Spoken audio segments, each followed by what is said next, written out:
Bueno, buenas tardes a todos. Muchas gracias por acompañarnos el día de hoy para otro de nuestros eventos sobre los futuros de México. Le damos la muy cordial bienvenida.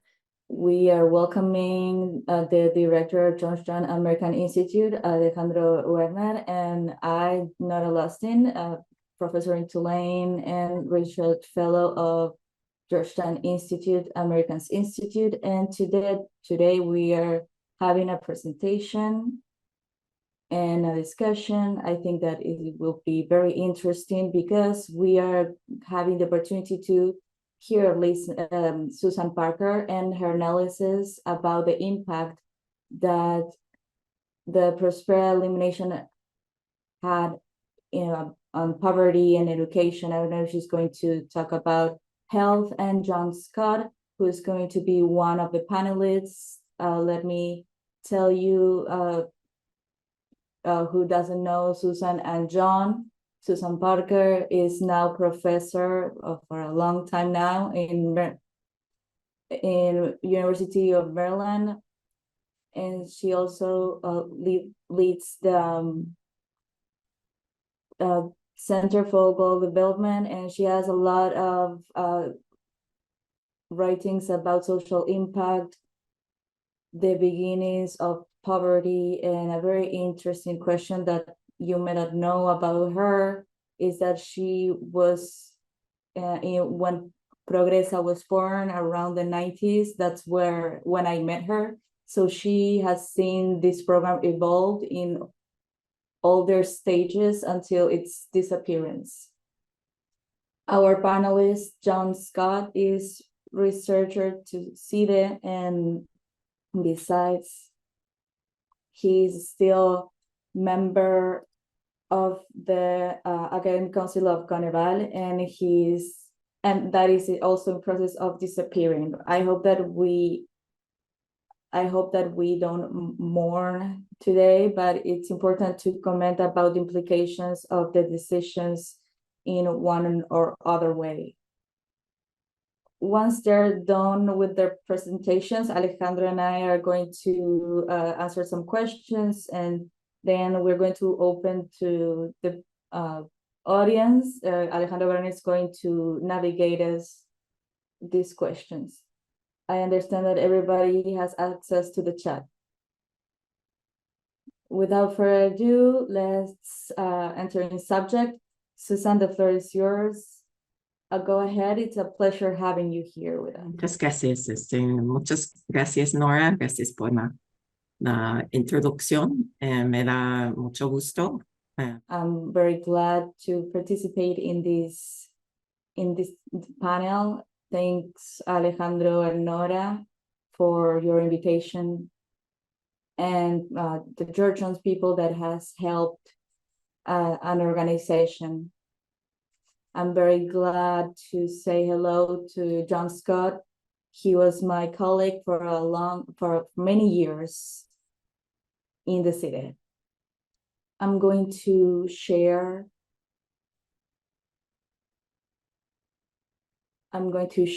my screen. Well, today's topic is Mexico's social policy reforms. And what I'm going to talk about today is precisely the elimination of Prospera program and their replacement for the scholarship program of Benito Juárez. I'm going to present to you a new study, and the effects are all these changes, as you can see in the school description. I'm going to give you a little background about the programs of monetary transference, and then I will enter into the presentation of the results of this study. As a background, it has really been very impressive to see how the monetary transference is conditioned had become a central strategy to reduce poverty for the last 25 years. Programs of this type exist in more than 60 countries around the world. That is new. They didn't existed 25 years ago. Where it's central innovation, the idea on what it's new, because it's not new to deliver cash to poverty area, poor areas, but it's new to link these transferences to investments. And mainly I mean regular attendance to school. Programs give cash to poor areas in exchange of kids going to school. If they don't attend, then they'll receive their transferences. And why this idea has been attractive? Many governments, because of this idea of maybe this may be an hypothesis, you can not only relieve poverty today because you're giving resources and transferences, but you're conditioning these transferences to children going to school. The idea is that when they grow up, they will have a better academic level and they can do better in their future, in their lives. That's the idea of having two goals in one. Prospera used to called Progresa when it began, is one of the first programs of the type and one of the most known. One of the reasons, a big part of the reason is that it's so well known and it was very influential. It's because they assessed randomly in the first years of the program. They invited researchers around the world to collaborate in the evaluation or the assessment, to do independent studies about their impacts according to each database.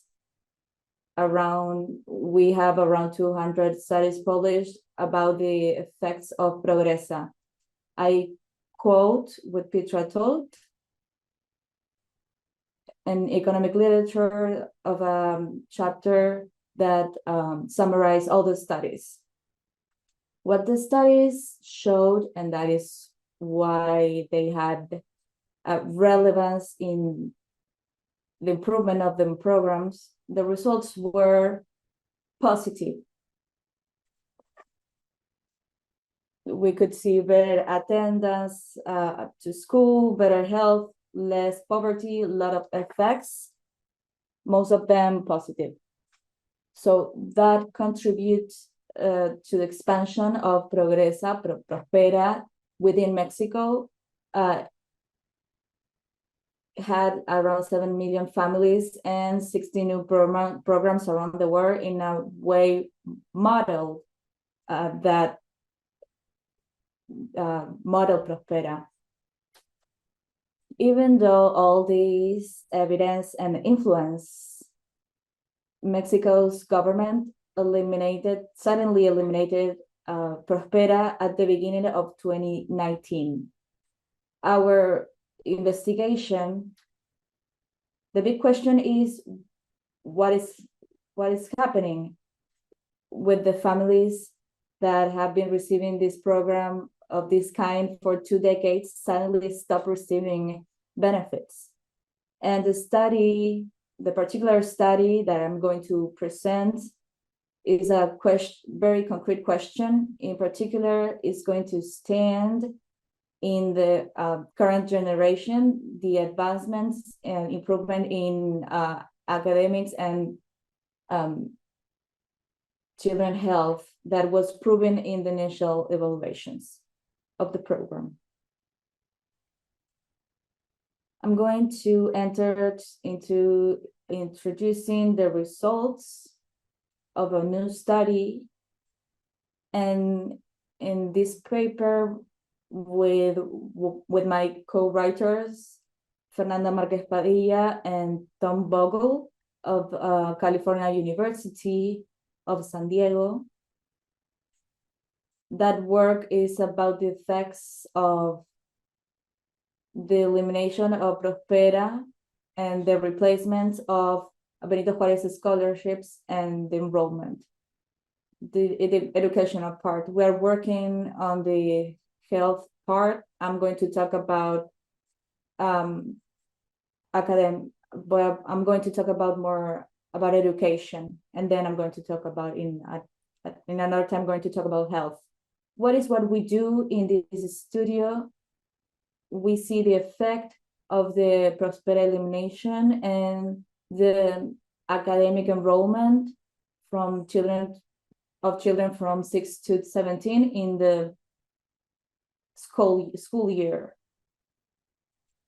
The elimination happened at the beginning of 2019, and we evaluated impacts in August, September on the next school year. These are studies of short-term studies. It's a very easy question. Children re-enroll to school or not? And the hypothesis is maybe no, because it really has been a shock, unexpected, and incomes are lost of Prospera, and the requirement to go to school increases dropout schools. But on the other side, in many cases, they spend 20 years counted with these benefits, and with this they can be better with in their economics, and this way they can cover the schooling of their children of the shock. And now they are being used to is not the best word, but you know what I mean. Now they don't have that much emphasis in school. The other important thing and also influential thing is that Prospera not only is eliminated, is replaced in the same year, almost immediately, by a new program of Benito Juárez. So we're going to see if that can, in a way, compensate the Prospera program. What happened then? A chronology, a timeline. AMLO is chosen president of Mexico in July of 2018. AMLO said clearly that any social program was going to be canceled, but well, then he took charge in December of 2018. And at the beginning of 2019, we heard complaints, reports, news that Prospera homes were not receiving their benefits. And in March of 2019, Prospera is officially eliminated. It was announced that it's not going to exist anymore. And all the budget, because it was an approved budget for Prospera in 2019, everything was going to the new Benito Juárez scholarship program. What is this of Benito Juárez scholarships? It's an educational program, and the requirements are lighter. To receive it, you have to be enrolled at school, but nobody's monitoring attendance. The benefit structure is different. There are two components. In Benito Juárez, gives a direct transfers to the students, and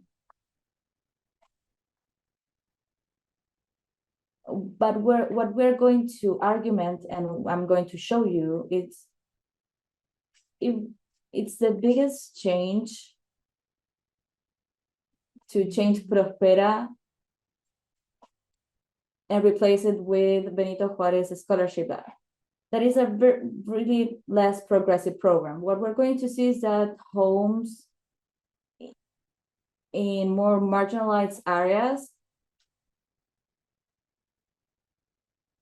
and worse in the most marginalized areas, those changes resulted in a massive disruption and benefit loss.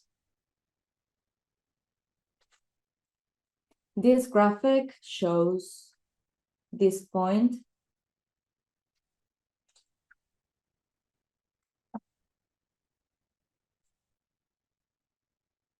The axis X shows the percentage of nationality. It's organizing the cities by the poverty level.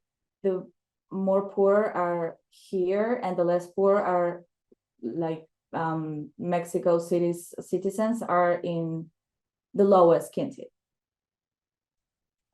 As we can hope with this program that fights poverty, like Prospera, the more poor cities receive a higher level of transference per home.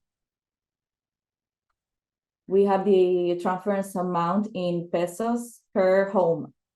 And you can see that that suggests the good focalization in the more marginalized areas that were receiving more benefits than the homes in less marginalized cities, that there are still being people in poverty, but less.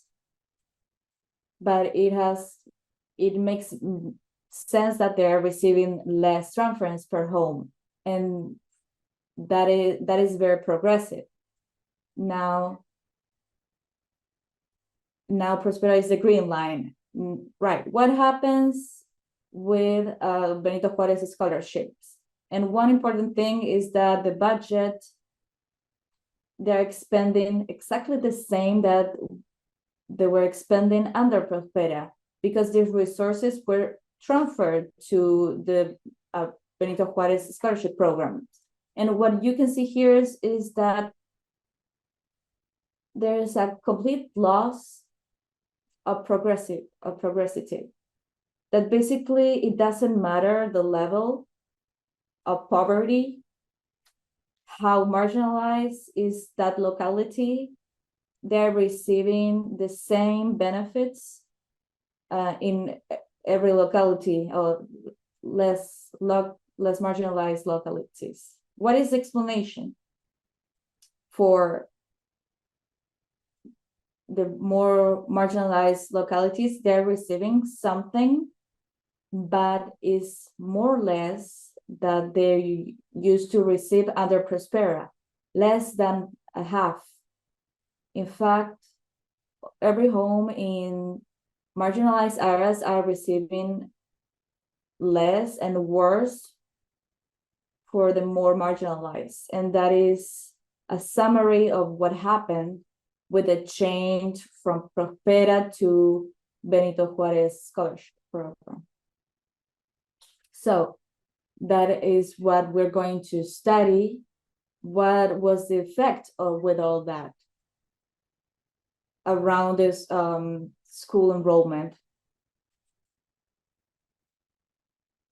There's a question: if someone attends to school, you know, the transfers programs, the conditional transference is to pay parents for children to go to school, and they will stop working. And we're going to analyze the participation in the job market in Prospera. As I was saying, Prospera was eliminated and was replaced by BBJ in March of 2019. We're going to see what are the effects in the next school year. Seeing this the empiric strategy and in more details in the paper, that it's already available. Basically, we are going to compare localities with high and low intensity in Prospera before and after the elimination. It's a design of differences and continuous differences. This is the specification, the main specification. Only here I say that the impact indicator is this beta, is what is going to give us the impact of the elimination of Prospera. That is an interaction between the intensity of Prospera in a locality, and that is like a dummy if it's before or after the elimination.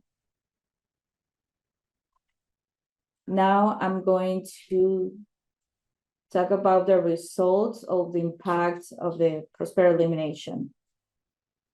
First, I will explain here the middle, that is the percentage of every children enrolled in each child enrolled in school. We have two groups that correspond to ages in elementary, 12 to 14 in high school, 15 to 17 in middle high. What is we should observe? We see negative impacts in all groups, but we care not only if the effect is negative or is statistically significant, but the size. And here, what impresses me is that it has been a very big impact in children from 15 to 17. That reduction, what implied is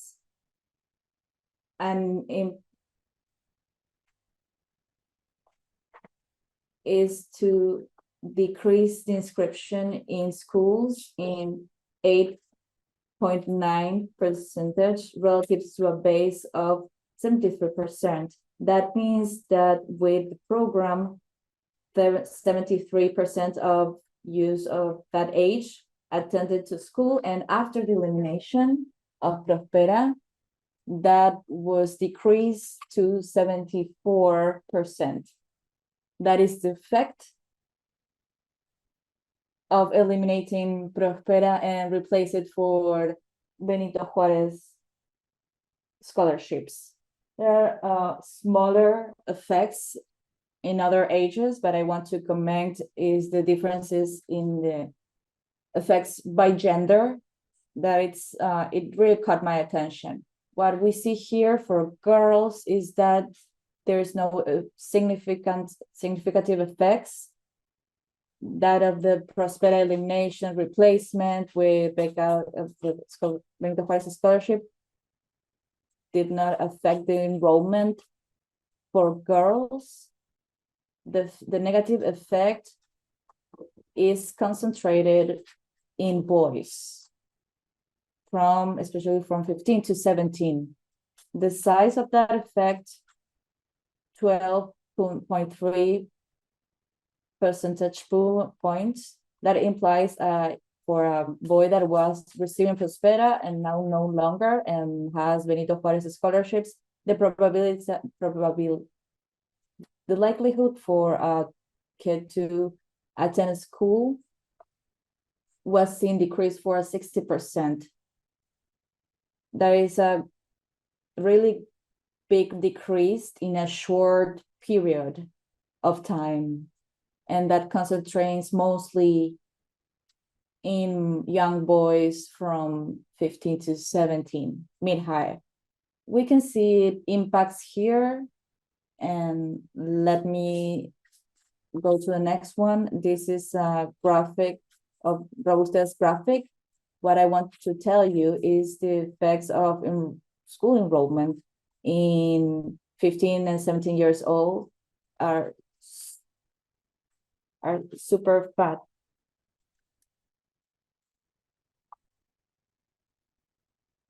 It's very rushed. That is why we emphasize the effects in boys from 15 to 17. The same, what happens in what effects have the Prospera elimination had in the participation. We see something similar here.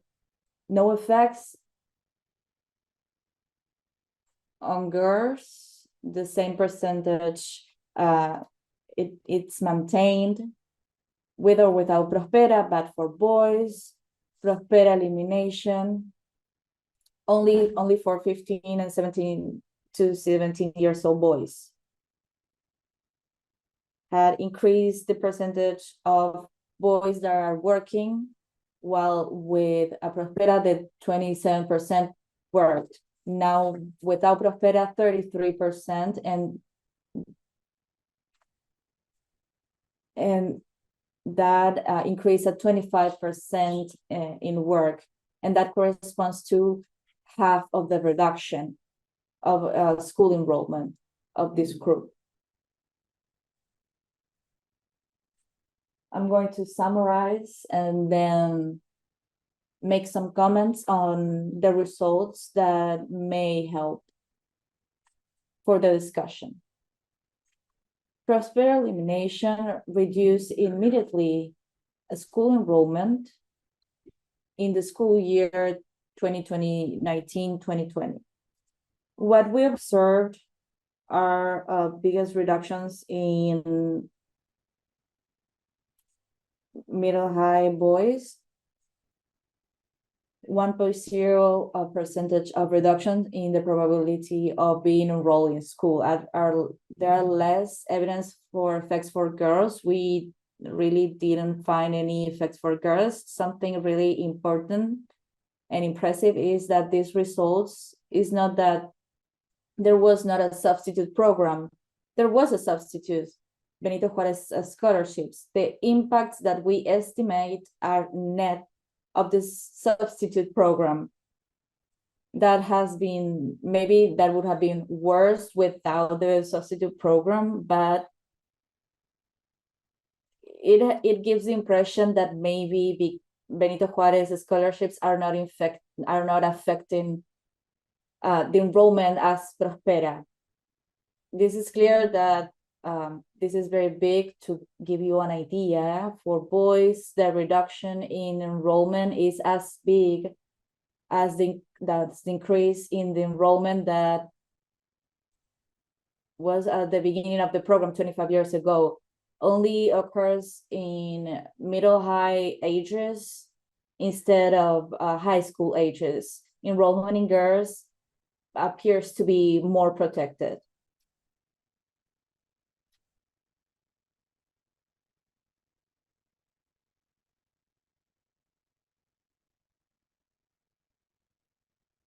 Bueno, okay. 2 comments. One limitation, we analyze short-term effects.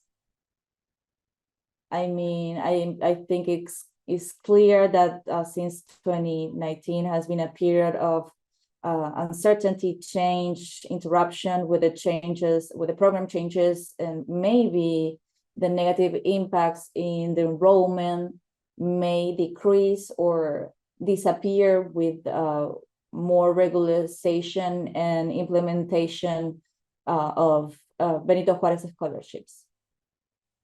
Honestly, I have my doubts.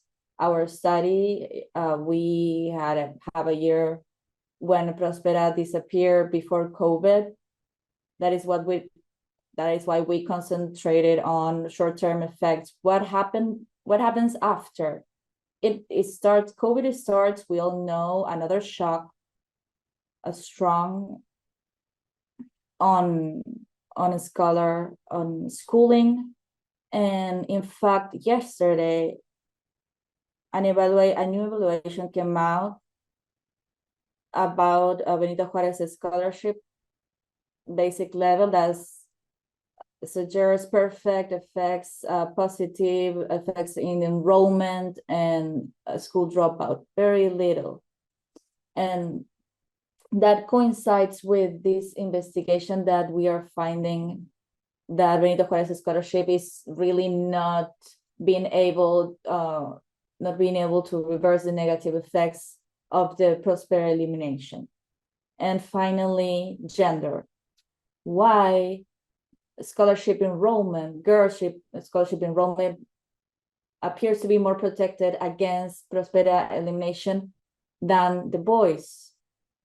We have some hypotheses. One is that Prospera had a great emphasis in gender and the status improvement of the woman. That can be a reason.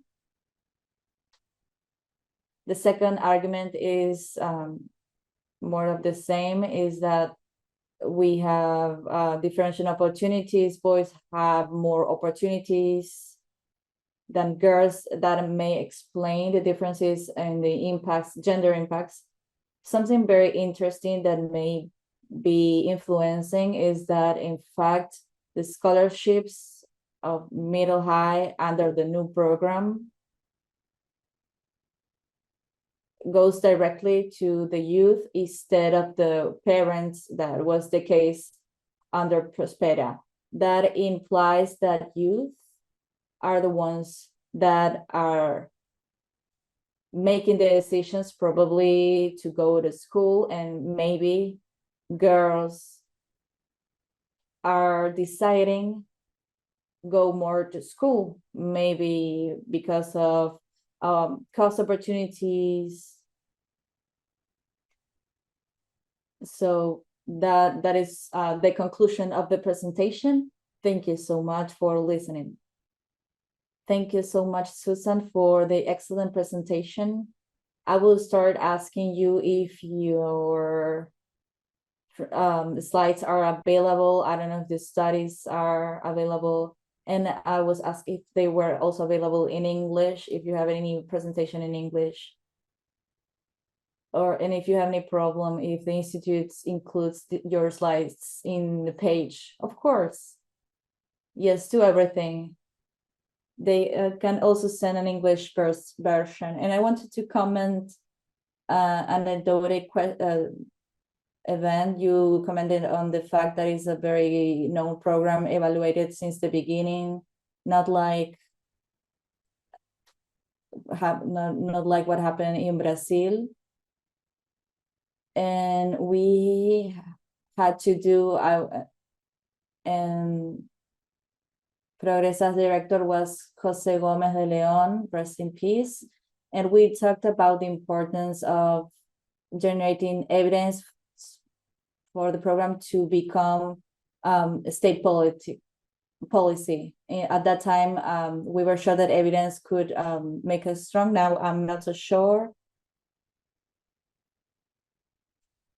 And then the evaluation was carried out in IFRI. And then we had many, many more.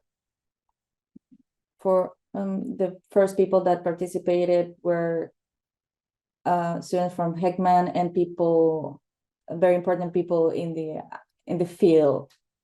Now let's open the floor for John. That casually, I don't know if they planned it on purpose, but the evaluation came of Benito Juarez scholarship program at the same time than this program. We didn't think about it that way, so that is good. And it will be very interesting to share the results. I don't know what else you want to comment, mostly on the subject that has been on the table. The debate for the Mexico is community versus globalization. Everyone has their advantages and disadvantages, so we can talk about this topic on this presentation. Bueno, antes que nada, déjenme agradecer muchísimo al centro la invitación a comentar the invitation to be a panelist to comment about this job. I'm very glad to be here because I met Susan since she was a functionary, a very important part of Progresa, and then she integrated to FIDE. It's a pleasure to be here, and indeed, as Nora mentioned, it's a very a very good culture and not for two reasons. The good one is yesterday we presented, in fact, an evaluation of impact evaluation of Benito Juarez scholarships. I agree with Susan, it's consistent with this one. The goal is different, it's not seeing the program change, it's not seeing the elimination of a program, but to see the effect, the global effect of the scholarships. The effects are very little. What I will want to do is to comment on the context that this change was given. Then I want to show you some evidence about this context that some of them help to understand the results of that Susan presented. And at the end, some thoughts about Susan's results and what implies for the future of public politics.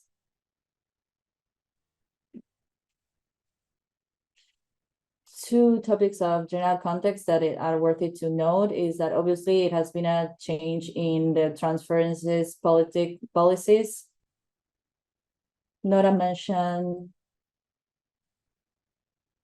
the change from universal perspective, but that is more complex, and I'm going to talk about it more. That is another important part. Another thing is that the way that is used or not used evidence to inform public policies. Every government, or most of them, the great exception is the government that introduced Prospera. Most of governments innovates at the beginning of an administration, not with evidence, but with principles, ideas, hopes of a strategy that they think may work. In Prospera case was exceptional because it was based in evidence, in a lot of available evidence, for example, who to give these transferences, the economical incentives that may imply this, the conditions, etc. What happened with evidence recently? The current government is the one that is finishing, innovated or introduced a lot of programs with a very strong critique of the previous problems for more ideological things than based in evidence, and they lost the learning, in this case very well documented.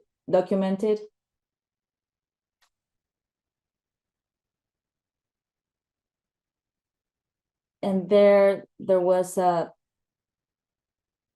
topic that it has ended recently, an unfortunate result.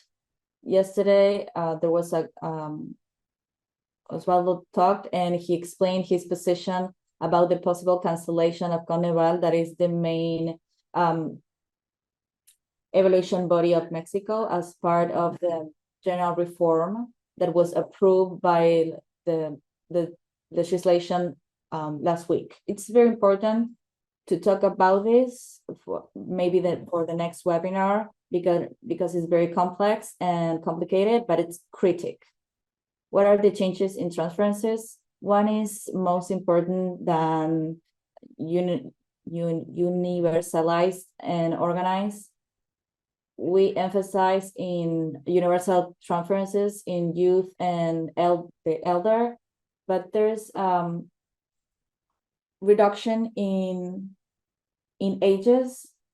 They reduce the benefits for infants, and the transfers for the elder, and in effect, poverty of the eldest decreased almost half in 2021-2022, but increased poverty for children, for infants. So there is this imbalance. There is a territorial localization that was in Prospera, but the parameters were changed.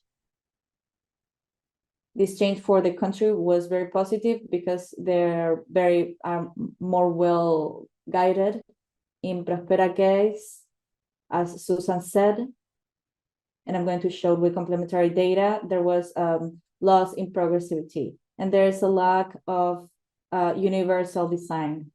Progresa integrated three components: education, health, and food, and that gave a particular impact in human capital. What are the main changes? Susan mentioned them. It eliminates the integration with interventions of health and nutrition, eliminates healthcare for mothers and children, eliminates the requirements of attendance, and that was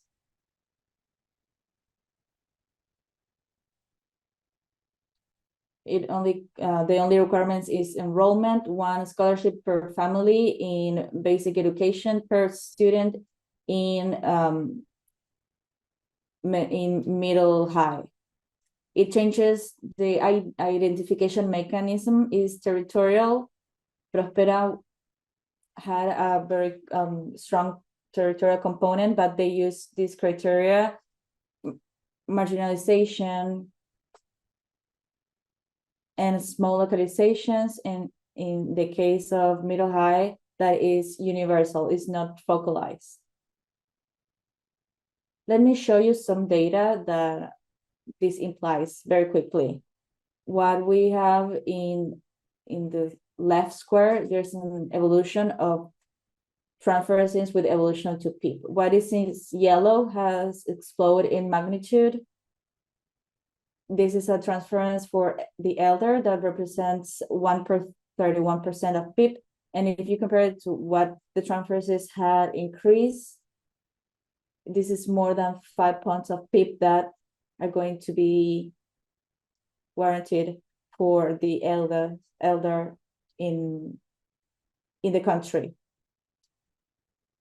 And when you see in green and blue, these are the scholarships that reduce greatly. And if you go to the right one, you can see that indeed in 2019, the magnitude was similar.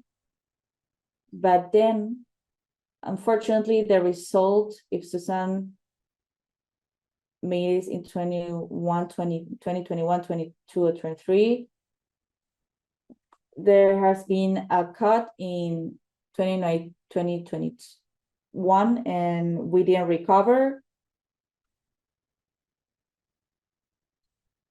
But it's still being a combination of scholarship of basic education and middle high, lower than the previous effort. What we see below left is the distribution of these scholarships using here not data, geographical data, but data from surveys in homes. Prospera is the blue. These are relative participations of incomes. One is 10% poor, and the other is 10% more rich. And Prospera was very progressive. Benito Juárez scholarships for basic education are very progressive. They work in a way a little less than in the case of Prospera, but very progressive. With however, Benito Juárez scholarships for middle high are not progressive enough at all. And the incidence, combining this with the drop of magnitude, what we see in the final chart is the incidence, that is the percentage of entering the market, and what the media represents for the homes. This is the average for the grant. And they used to almost reach the 25% of the income, and that was decreased drastically for homes, for poorer homes. There's a very important fight in the redistribution of these incomes. There's not an impact in education, but we can have a distributive change. We are talking about 50 million pesos for 2024. The total distribution has changed more drastically. for the elder,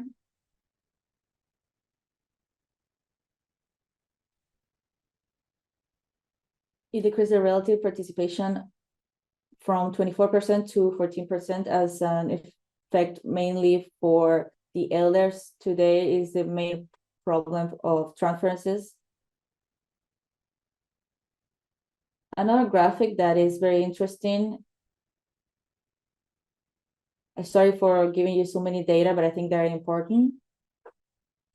This is the concentration of the last 30 years of the school system and the public services. And what this shows is good news.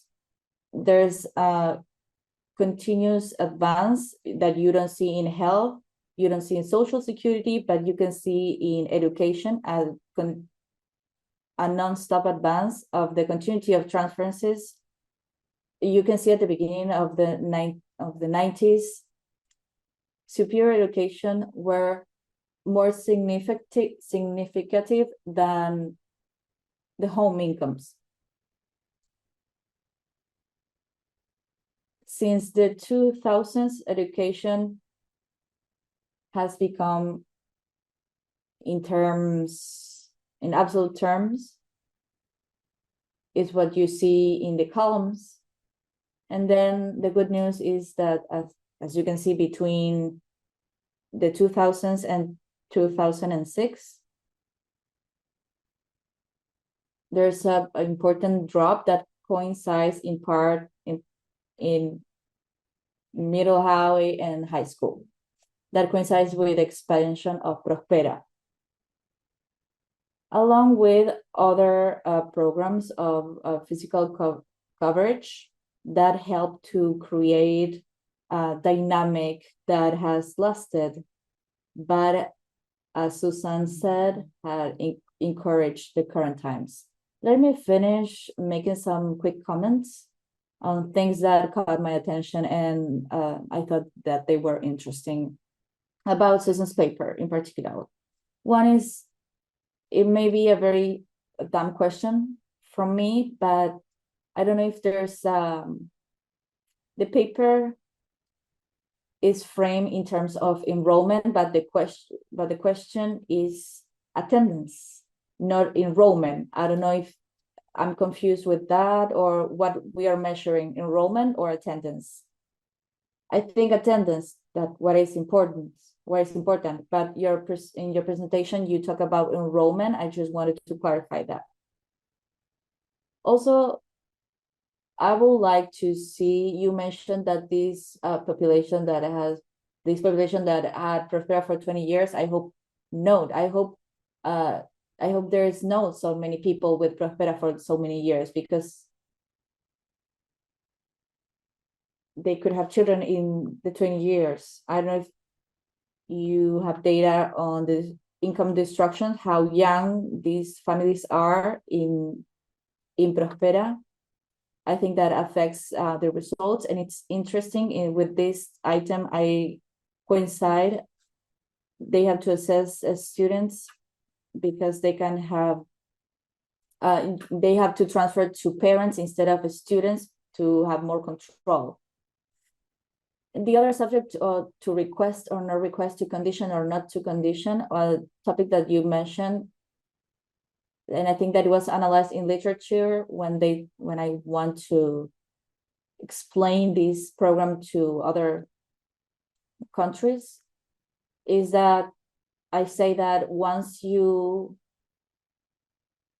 turn into assistance, you generate economic incentive, and with taking it off, people saw the educational value, no, not by itself, but by the money that you pay them, and that is that is not a good incentive. You want to keep it going once you take the benefit away, and that explains a little bit of these scholarships, that they can value schooling. You don't have to be paid to participate.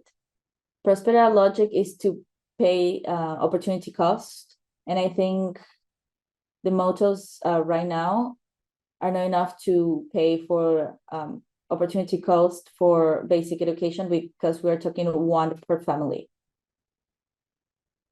There's other intervention that may be interesting to revise or review the information. Education quality, change in cultural value, and that leads me to the girls subject.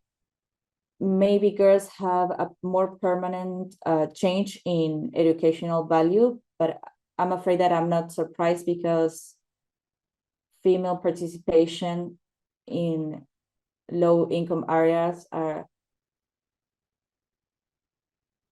lower than in boys. It's bad news that women go less and have less cost opportunity. And I want to mention the Coneval evaluation. You can see it in Coneval page. It complements very well this evaluation. It's part of impact that has been made with the participation of the different instances of the state that are very useful, with the participation of the interested parties, and with it has positive effects, but it's small for an expensive program, and it has a qualitative aspect that reports homes, that it has to do with physical income, transport, the payment method. Government build a web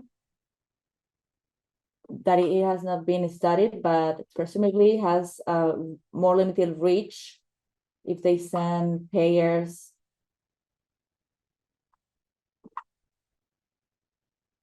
to a place that is very far away. They help with educational data.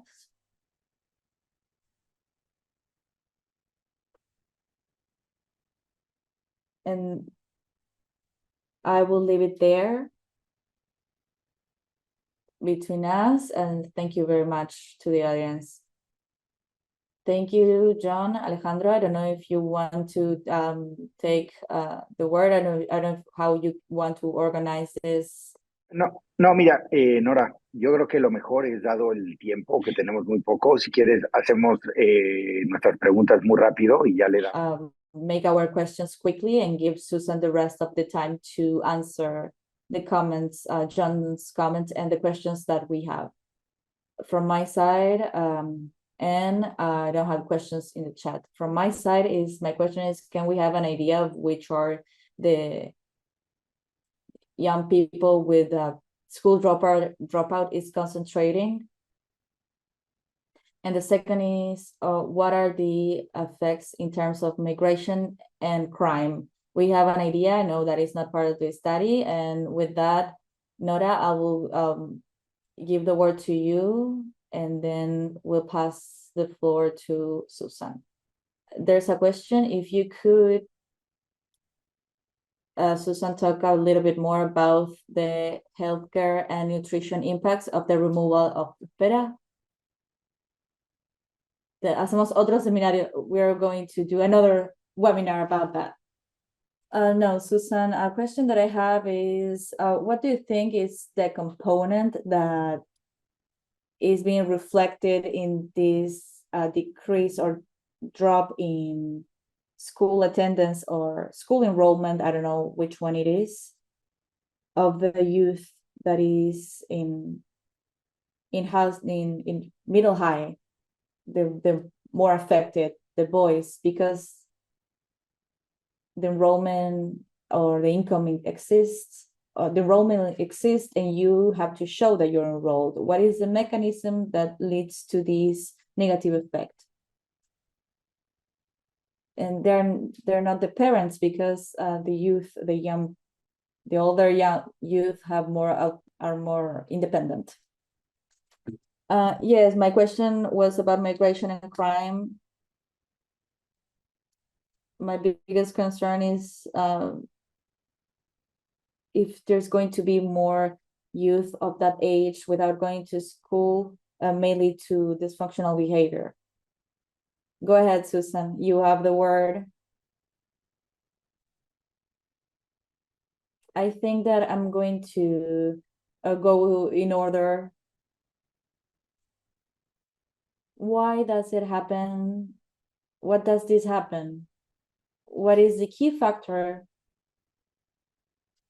I think that one thing that it is connected to, as Alejandro said, who are the youth, is the youth in more marginalized areas, more rural. If you see the records of 911, you see that drop in attendance.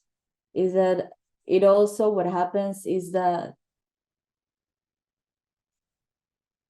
it's a confusion on what is going on because nobody is advising them. Okay, Prospera is no longer to exist. And in fact, I was doing a study, an RCT in the country with cell phones. And then I started receiving messages. Do you know when I'm going to, when I'm having my deposit? Nobody knew everything. It was a disaster. And then that happened in that context, and in rural zones, areas, it's even worse. Now, I think that is not a good thing for monetary transfer programs, that after years you no longer do it and you abandon the children abandon school, and that is a very negative effects. And I think that a very important question is why there are the Benito Juarez scholarships. Why don't you take those scholarships? Well, I think that we are going to study that question in the next years. I see that it's more complicated to study because of the COVID, because COVID contaminates everything, mostly with enrollment to schools, because schools are not even open for a year. We're not even open for a year and a half. But regarding the enrollment, attendance, the question, it says, the noisy says attendance. If you go to the guideline, it's asking if your kid if your child goes to school, if he's or she's enrolled, not if they went last week. Because even during summer, they said that their children go to school, because the question is to measure if they're enrolled. That is why we say enroll to school. And thank you so much for your comments, John, Nora, and Alejandro. I think that, well, the last thing that I will answer, what is going to happen? What effects are going to have on migration, violence? Look, a question that I received from this talk, it has to do with drug traffic, with that, with crime. We haven't studied that yet. I think these are very valid questions. When Prospera began, there have been many studies and many areas that have been affected, and that happened the same with the Prospera elimination. We have to see what happens with this. And finally, answering John's question, because I know we're running out of time, do you hope that just a few homes receiving the program, but in 2000 there are 2 billion benefited homes, and in 2019 you eliminate the program, so 2 million homes were receiving the program.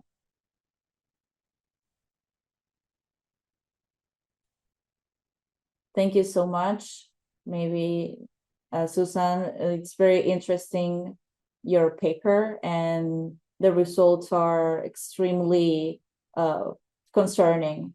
And thank you, John, for your comments. And thank you, everybody, for joining us. And we will try to deepen and understanding Susan's work that throws concerning subject for youth, for the Mexican youth, and for the country itself.